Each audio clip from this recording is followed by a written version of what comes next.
और अब रुक करते हैं दूसरी बड़ी खबर का। कर्नाटक के सीएम सिद्धरमैया को हाईकोर्ट से एक बहुत बड़ा झटका लगा है। हाईकोर्ट ने मुडा लैंड स्कैम में सिद्धरमैया की याचिका खारिज करते हुए राज्यपाल के आदेश को बरकरार रखा है। आपको बता दें कि इस मामले में राज्यपाल ने सिद्धरमैया के खिलाफ जांच के आदेश दिए हैं। हाईकोर्ट ने सुनवाई के दौरान कहा कि याचिका में बताए गए तथ्यों की जांच करने की जरूरत है। अभियोजन की मंजूरी देने के लिए राज्यपाल सक्षम प्राधिकारी हैं।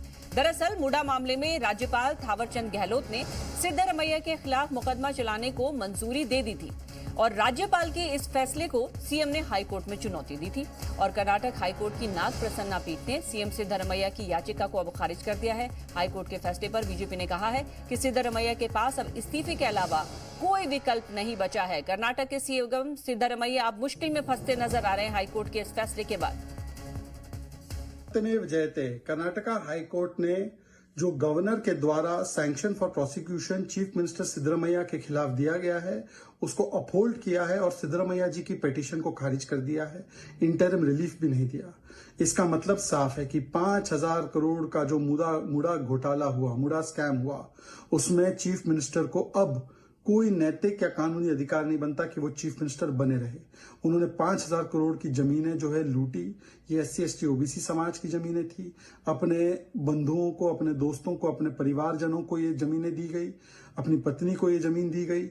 और जब इस पर कार्रवाई की गई तो थावरचंद गहलोत जी जो गवर्नर है, जो SC समाज से आते हैं, उनको कांग्रेसियों ने धमकी दी, अपमानित किया, गालियां दी, उनको मारने की भी धमकी दी गई।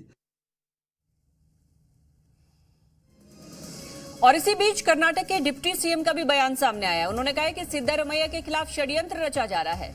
डिप्टी सीएम DK शिवकुमार और अब उनका ये बयान सामने आया है कि सिद्धरमैया के खिलाफ षड्यंत्र रचा जा रहा है। कर्नाटक के डिप्टी सीएम का ये बयान सामने आया है क्योंकि कर्नाटक के सीएम सिद्धरमैया के खिलाफ केस चलाया जाए, इस बात को लेकर अब हाईकोर्ट ने आदेश दे दिए कि राज्यपाल के खिलाफ जो उन्होंने याचिका दायर की थी उसे रद्द कर दिया गया है। उनके खिलाफ केस चलाया जाएगा। हालांकि खबर यह भी है कि वो सुप्रीम कोर्ट का भी रुख कर सकते हैं, लेकिन इस बीच डिप्टी सीएम का ये बयान है कि उनके खिलाफ षड्यंत्र रचा जा रहा है। See, there is no question. My chief minister has not done anything wrong. He is not involved with any scam. It is a political conspiracy by the BJP to all of us, to all the opposition leaders in the country. This is what is going on. So there is no question of my chief minister has done anything wrong. They are creating problem.